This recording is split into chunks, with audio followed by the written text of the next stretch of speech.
अस्सलाम वालेकुम अली भाई, क्या हाल है? ठीक है।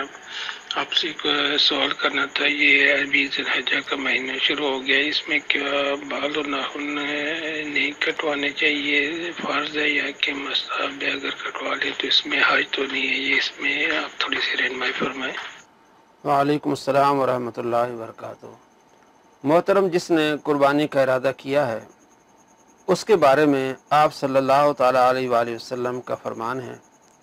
मुस्लिम शरीफ में हदीस है, हदीस नंबर है 5117 5117। आप सल्लल्लाहु ताला अलैहि वसल्लम ने इरशाद फरमाया, जो बंदा कुर्बानी का इरादा करे वो बाल ना काटे, पूरे जिस्म के कहीं से बाल ना काटे। और हदीस नंबर 5118 उसमें भी यही कि आप सल्लल्लाहु ताला अलैहि वसल्लम ने इरशाद फरमाया, जब कुर्बानी का इरादा करें वो अशरा आ जाए, पूरा अशरा, न बाल काटे न नाखून काटे। इसी तरह 5119 हदीस में भी है कि आप सल्लल्लाहु ताला अलैहि वसल्लम फरमाया, जब तुम ज़िलहज्जा का चाँद देख लो और इरादा करो कुर्बानी का, तो फिर आपने बाल भी नहीं काटने और अपने नाखून भी नहीं काटने। यही हदीस तिरमिज़ी शरीफ में है। तिरमिज़ी शरीफ में हदीस है, इसका हदीस का नंबर है 1523।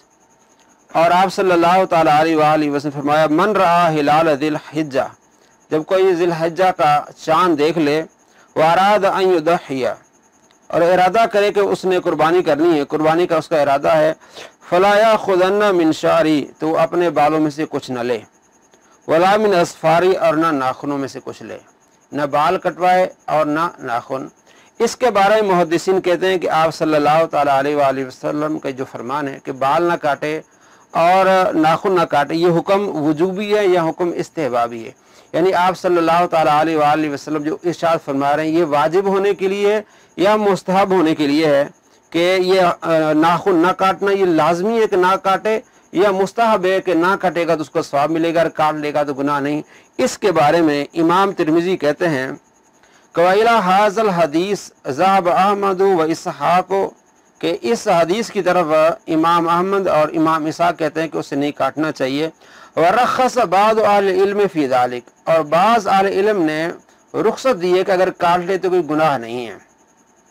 फ़कालू, वो कहते हैं अहले इल्म के, ला बास अन याखुद मिन शारी व असफारी, कोई हर्ज नहीं है कि अगर किसी का इरादा हो कुर्बानी करने का और वो बाल काट ले, नाखून काट ले, तो कोई हर्ज नहीं, इसलिए कि हुक्म इस्तेहबाबी है। ये मुहद्दिसीन जानते हैं कि हदीस का जो हुक्म है वो इस्तेहबाबी कब होता है, वो आगे उनके पास दलील है, इसलिए वो कहते हैं कि ये हुक्म इस्तेहबाबी, यानी जो आप इरशाद फरमा रहे हैं कि वो ना काटे, मुस्तहब है कि वो ना काटे, उनका ये मकसद है।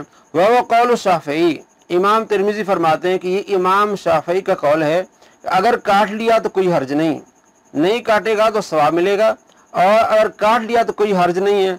वह तजब हदीस आयशा, इमाम शाफी रहमतुल्लाह अलैह हदीस आयशा से दलील पकड़ते हैं कि आप सल्लल्लाहु ताला अलैहि वसल्लम जब कुर्बानी का जानवर मदीने में रहते हुए मक्के की तरफ भेजते थे, तो आप सल्लल्लाहु ताला अलैहि वसल्लम जो एहराम वाली हालत होती उसमें नहीं रहते थे। फरमाया, फला यजतनिबु शैयन मिम्मा यजतनिबु मिनहुल मुहरिम, आप सल्लल्लाहु ताला अलैहि वसल्लम किसी चीज़ से इज्तिनाब नहीं करते थे जिस चीज़ से मुहरिम इज्तिनाब करता है। यानी जब आप सल्लल्लाहु ताला अलैहि वसल्लम कुर्बानी का जानवर हदी मक्के भेजते तो आप सल्लल्लाहु ताला अलैहि वसल्लम किसी चीज़ से इज्तिनाब न करते जिस चीज़ से मुहरिम इज्तिनाब करता है। मुहरिम कहते हैं एहराम बांधने वाले को। एहराम बांधने वाला किस किस चीज़ से इज्तिनाब करता है? नाखून काटने से इज्तिनाब करता है, बाल काटने से इज्तिनाब करता है, बीवी के पास जाने यानी हम बिस्तरी करने से इज्तिनाब करता है। तो ये जो इज्तिनाबात हैं जिनसे मना है मुहरिम को, आप सल्लल्लाहु ताला अलैहि वसल्लम इनमें से किसी से भी नहीं बचते थे। तो इमाम शाफी इस चीज़ को लेते हैं कि अगर चाहे तो अगर नाखून काटना चाहे तो काट सकता है, और इमाम अबू हनीफा रहमतुल्लाह अलैह भी ये दलील लेते हैं कि अगर कोई बंदा नाखून काटना चाहे तो काट ले, और अगर बाल काटना चाहे तो काट ले, लेकिन अगर नहीं काटेगा तो सवाब उसको ज़्यादा मिलेगा। इसकी वजह यह है कि बाज़ औक़ात ये होता है कि किसी को मालूम नहीं होता और वो दिन आ जाते हैं कुर्बानी के और उसके नाखून बड़े हो जाते हैं। और बाल बड़े हो जाते हैं जो कि खाने पीने में दुश्वारी होती है, तो उस वक्त ये मसला बनता है कि क्या काट ले कि ना काटे। कुछ मौके ऐसे होते हैं कि जिसमें बंदे को बाल छोटे करके जाने होते हैं, मूंछों के नाखून काट के जाने होते हैं, उस वक्त ये मसला बनता है कि क्या ना काटना लाजमी है या काट भी सकते हैं। तो उस बारे में मुहद्दिसीन करते हैं, इमाम शाफी कहते हैं और इमाम अबू हनीफा कहते हैं और दूसरे मुहद्दिसीन कहते हैं काट सकता है। ये जो हुक्म है आप सल्लल्लाहु ताला अलैहि वसल्लम ने इरशाद फरमाया, ये इस्तिहबाबी है, इसलिए कि इसके मुकाबले में साथ एक और हदीस आ गई जिसमें हज़रत आयशा रज़ियल्लाहु ताला अन्हा फरमाती है जो मुहरिम जिन चीज़ों से बचता था आप सल्लल्लाहु ताला अलैहि वसल्लम उन चीज़ों से नहीं बचते थे। इसी तरह मुस्लिम शरीफ में हदीस नंबर 599 हज़रत अनस बिन मालिक रज़ियल्लाहु ताला अन्हु कहते हैं कि मूछें और नाखून तरशवाने और बगल के बाल उखाड़ने और मुँह ज़ेर नाफ मूंडने में हमारे लिए वक्त मुकर्रर किया गया कि 40 दिन से ज्यादा न छोड़ें, यानी 40 दिन के अंदर इन कामों को जरूर कर लें। यानी ये हुक्म था कि 40 दिन के अंदर अंदर आपने जो है वो नाखून भी तराशने और बाल भी काट देने ताकि बड़े बाल ना हो। अगर 40 दिन से ज्यादा होगा तो गुनहगार होगा। अब मुहद्दिसीन कहते हैं कि अगर किसी को याद नहीं रहा, पहले कुछ दिन उसके जो है वो बाल बड़े होते, अब अगर ऐसे दिन आ गए हैं, ये पूरा अशरा आ गया, अगर वो नहीं काटेगा 40 दिन से ज्यादा हो जाएगा तो फिर गुनहगार होगा। अब उसके लिए हुक्म ये है कि वो बाल काट ले, क्योंकि न काटना मुस्तहब है और जो है वो काटना इन दिनों में 40 दिनों से ज्यादा अगर होगा तो फिर काटना लाजमी, अगर नहीं काटेगा तो गुनहगार होगा। बल्कि इस बारे में मौलाना अहमद रजा खान रहमतुल्लाह अलैह अपनी किताब फतावा रज़विया जिल्द नंबर 20 सफ़ा नंबर 353 में लिखते हैं नाखून के बारे में जो जिलहज्जा के दिन फरमाया, जिलहज्जा के इब्तदाई 10 दिन में नाखून वगैरह न काटने का जो हुक्म है ये सिर्फ इस्तेहबाबी है, मुस्तहब है कि न काटे, करे तो बेहतर है, ना करे तो मुजायका नहीं।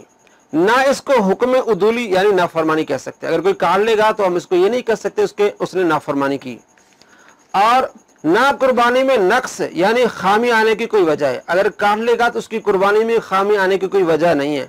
बल्कि अगर किसी शख्स ने 31 दिन से किसी उज़र के सबब खा बिला उज़र नाखून न तरशाए हों कि चांद जिलहिज्जा का हो गया तो वो अगरचा कुर्बानी का इरादा रखता हो, इस मुस्तहब पर अमल नहीं कर सकता कि अब 10वीं तक रखेगा तो नाखून तरशाए हुआ 41वां दिन भी हो जाएगा और 40 दिन से ज्यादा न बनवाना गुनाह है। फेले मुस्तहब के लिए गुनाह नहीं कर सकता। यानी एक आदमी ने नाखून नहीं तरशाए और चांद नजर आ गया, 31 दिन हो गए, अब अगर वो नाखून नहीं तरशाएगा तो चांद ईद तक उसके 40 दिन से ज्यादा हो जाएंगे। अब 40 दिन से ज्यादा होंगे तो वो गुनहगार होगा, इसलिए वो कटवा ले और मुस्तहब अमल को छोड़ ले। इसकी तफसील ये बताई कि आप सल्लल्लाहु ताला अलैहि वसल्लम जो फरमाया कि नाखून न तरशवाए ये मुस्तहब है, बेहतर ये कि ना तरशवाए, पहले इसकी एहतियात करनी चाहिए। अगर किसी को याद नहीं रहा और अगर वो नहीं काटेगा अब तो 40 दिन से ज्यादा हो जाएंगे तो फरमाया उसको चाहिए कि वो काट ले, नहीं काटेगा तो गुनहगार होगा, मुस्तहब अमल को छोड़ दे, गुनाह से बचे। और कहीं दावत में जाना है, कहीं आगे पीछे जाना है, कोई और जरूरत है तो काट सकता है, गुनहगार नहीं होगा। ये मौलाना अहमद रजा खान फरमा रहे हैं और ये इमाम शाफी और इमाम अबू हनीफा रहमतुल्लाह अलैह का भी यही मजहब है, यही तरीका है कि ना काटना मुस्तहब है और काट लेगा तो कोई मुजायका नहीं, कोई गुनाह नहीं है। तो ये बात वजाहत के साथ मालूम हो गई कि आप सल्लल्लाहु ताला अलैहि वसल्लम जो हुक्म दिए इस्तेहबाब के लिए, इसलिए कि रुखसत भी है कि बुखारी में हदीस है कि आप उन चीज़ों से नहीं बचते थे जिनसे मोहरिम बचता है, मोहरिम नाखून काटने से बचता है, बाल उखाड़ने से बचता है, तो आप सल्लल्लाहु ताला अलैहि वसल्लम उन कामों से भी नहीं बचते थे। तो ये मुस्तहब अमल है, काट लेगा तो गुनहगार नहीं होगा, नहीं काटेगा तो मुस्तहब होगा। बल्कि जिस मुसलमान के पास कुर्बानी नहीं है उसके बारे में भी आप सल्लल्लाहु ताला अलैहि वसल्लम इरशाद फरमाया, अगर वो नहीं काटेगा यानी चांद नजर आने से लेकर ईद तक वो नहीं काटता और उसके बाद वो काटता है तो उसको भी इतना सवाब मिलेगा जितना कुर्बानी करने वाले को सवाब मिलता है। तो मालूम हुआ कि आप सल्लल्लाहु ताला अलैहि वसल्लम अपनी उम्मत की कितने खैर खा हैं कि अगर वो नाखून नहीं काटेगा तो इतना सवाब उसको मिलेगा जितना कुर्बानी करने वाले को मिलेगा, और ना काटना बेहतर है, और काट लेगा तो कोई गुनाह नहीं होगा, और मजबूरी के साथ काट ले, वैसे भी काट ले कोई गुनाह नहीं होगा, उसकी कुर्बानी में कोई फर्क नहीं पड़ेगा। और अगर 40 दिन से ज्यादा उसके नाखून हो जाते हैं तो काटना फिर उस पर लाजिम आ जाता है, मुस्तहब को छोड़ के अपने नाखून वगैरह काट ले। अस्सलामु अलैकुम रहमतुल्लाहि व बरकातहू।